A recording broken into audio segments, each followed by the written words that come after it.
Hello and welcome to Owner Finance Academy, where we help Canadians build wealth by buying U.S. real estate and selling it with owner financing. Before we begin, a quick reminder that everything shared on this channel is for educational purposes only. Every situation is different, so always consult a qualified legal tax accounting professional before making your final decisions. In this lesson, we're going to talk through one complete slow flip transaction from beginning to end. By the end of this video, you'll understand how this investment model actually works as a complete system, so you can evaluate whether you'd like to learn more and dig deeper. Now, one of the reasons many Canadians struggle to understand owner financing is because they often hear just a piece of the transaction. Some people, for instance, will focus on finding and buying the cheap house. Others focus on just the seller financing contract. Others focus on collecting the monthly payments, which is the fun part. But all these pieces have to come together and work together in order for the full slow flip model to make sense and for it to be profitable for you. So in this video, I'm going to walk you through a simplified example from beginning to end. This is not intended to teach you every implementation detail. The complete process is covered in depth inside the full course. The goal today is simply to show you how each phase connects to the next. Step 1, secure the money. The process to us starts before you even look at a property. Many new investors do the opposite, and that's a choice. They find a house first and then they begin searching for financing. And this strategy works better when funding is available upfront. That is our perspective. Funding may come from various sources: capital that you already have, a line of credit, a private lender. The important point is that the financing structure is already understood and known, and then you know how much you can borrow, you know what your repayment period is going to be, you know what your monthly payment and acquisition financing options are, and then you can negotiate with confidence. Those numbers essentially establish the financial boundaries for every property you're going to evaluate. Step number 2, you find a market where the model actually works. So you need to do some market research in order to do market selection.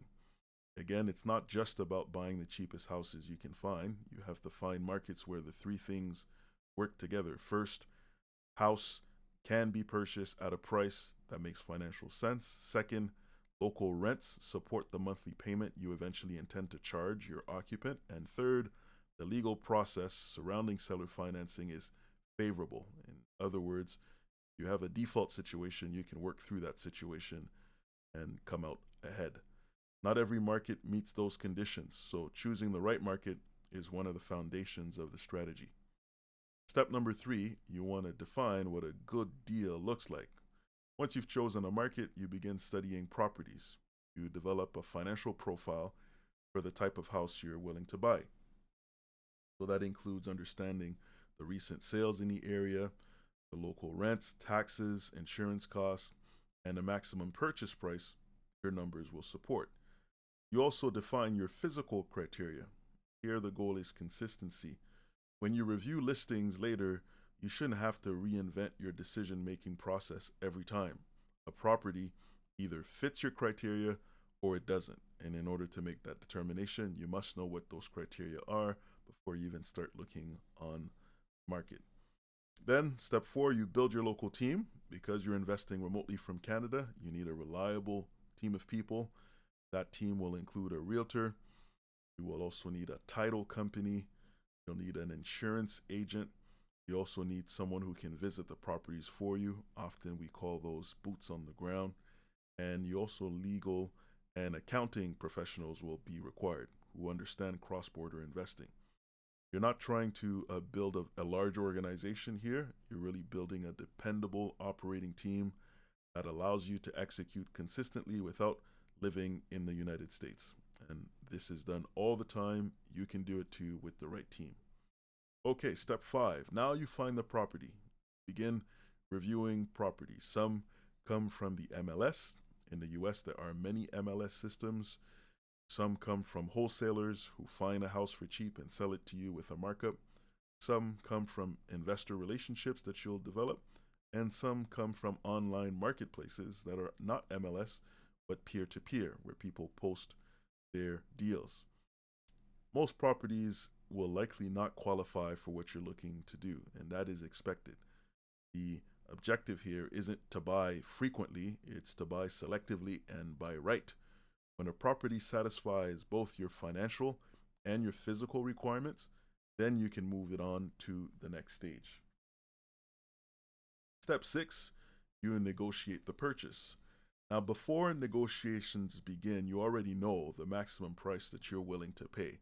So that number comes from your deal analysis. It's not based on emotion or excitement. You make an offer, right? If the seller counters, you negotiate within the limits you've already established for your offer. Once both parties reach agreement, the transaction moves toward closing while the appropriate due diligence is being completed. Now, the emphasis remains on protecting yourself before money actually changes hands. All right, then you move on to step 7. You actually buy the property. Closing in the US is often handled through what they call a title company. If you're using private money, the lender is going to fund the purchase. If you're using your own funds, well, you wire the money yourself. And there is a transfer of ownership, though there is something in the US that will stay with you, and that's the deed. And this is why the instrument that we often use is called an agreement for deed, or a land contract, or a contract for deed. In essence, the person buying the property from you is going to be making payments to you, but you will be holding on to the deed until they are done making the payments. You haven't installed any new flooring, you haven't done any significant renovations, you haven't remodeled the kitchen. This was a flip. You bought it and you sold it. Now you're going to prepare it for resale. That's step number 8. Once you own the property, you move quickly into that marketing phase where you want to prepare the property so that you can sell it to someone else. So you want to make sure that you manage utilities during that period of time. You also want to make sure the property is secured. You also are going to ensure that you maintain the lawn and do all the things that the municipality requires you to do, even though the property is vacant. Now you're trying to sell this back to an occupant as quickly as possible. So every month that the property sits vacant creates carrying costs. So you're trying to move quickly and at the same time not rush any decisions. All right. Step number 9, you now market the property. The property is being published and marketed on various channels online. You explain in your listing very clearly what the purchase price is, what the required down payment is, and what your estimated monthly payment is going to be, which usually is going to line up with what the rent is in that area. And the owner financing terms are very important as well. Now, you will want to do some screening. It'll be up to you to decide what kind of screening you do. There are options. You can screen for the amount of money that they generate per month. You can screen for past convictions and other things that may affect their ability to pay you. Then, step 10, you sell. Sell with owner financing. Now the transaction changes. Instead of selling the property for cash, which is what you did, you bought it for cash, you're going to sell it using owner financing. The occupant is going to provide you a down payment, let's say $2,000, $3,000, $4,000, $5,000. You're going to sign legal agreements and documents, and the occupant takes possession. From that point forward, they send you a monthly payment. Those payments resemble a mortgage payment rather than rent for them. And the occupant now has a path toward ownership because as they make those payments, they are drawing down the mortgage balance. And once all the payments are made at the end of the mortgage period, which is usually 30 years in the US, well, at that time, you will give them their deed. But until that time, you do not give them the deed. Step 11, you repay your acquisition loan. So during the early years, say 5 to 7 years, the occupant is paying you monthly, but you also need to repay the money that you borrowed in order to buy the property. If you had your own cash and you invested your own cash, then you're essentially repaying yourself. But if you borrowed from a private lender, then you have to repay them. And it's true that during the first 5 to 7 years, during that short-term loan period, you're not making any money. As the investor, all you're trying to do is come out and break even. It is only after having repaid your initial loan that you get to step 12, which is where the real money comes, the long-term cash flow. Eventually, your acquisition financing is fully repaid. The occupant is going to continue making payments to you for the next 25 years after your first 5 years, but your lender payment has now disappeared. And now the economics of the deal change completely. Instead of using most of the payment to service your acquisition debt, you're spending some of that money for things like insurance and taxes, but everything else is going to stay in your pocket. So a good average to use is between $400 to $600 per property will be in your pockets, net, after you've made all of the necessary expenses. And then step 13, you repeat the process. Once one of your homes is stabilized, the process begins again. You arrange for funding again. You analyze properties again. You make some offers. Another property gets purchased. Another occupant is found. You sell to that occupant. And over time, you're building not these individual transactions, you're really building a cash flow system that is going to last for many, many years.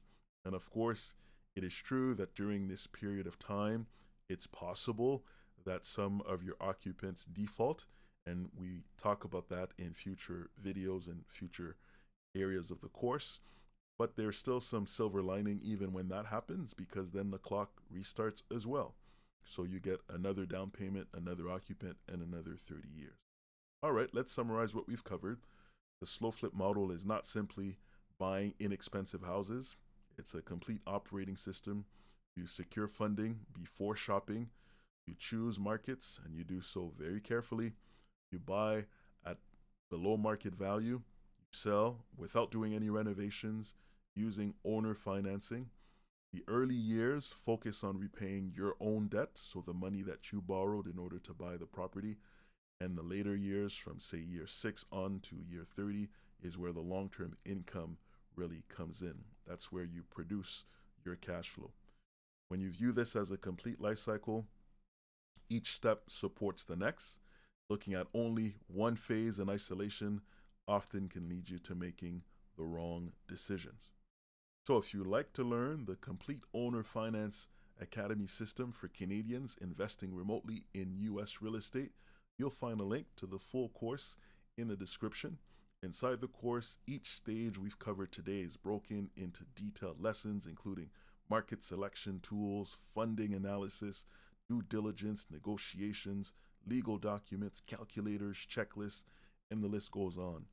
If you're not quite ready for the full course, or you'd simply like a practical tool to get started, you can download the free Slow Flip Viability Diagnostic. It'll help you evaluate whether a property you're looking at right now is a good candidate for a slow flip transaction and help you avoid pursuing a deal that just doesn't fit the model. You'll find that download too in the description. Thank you for watching, and we'll see you in the next lesson.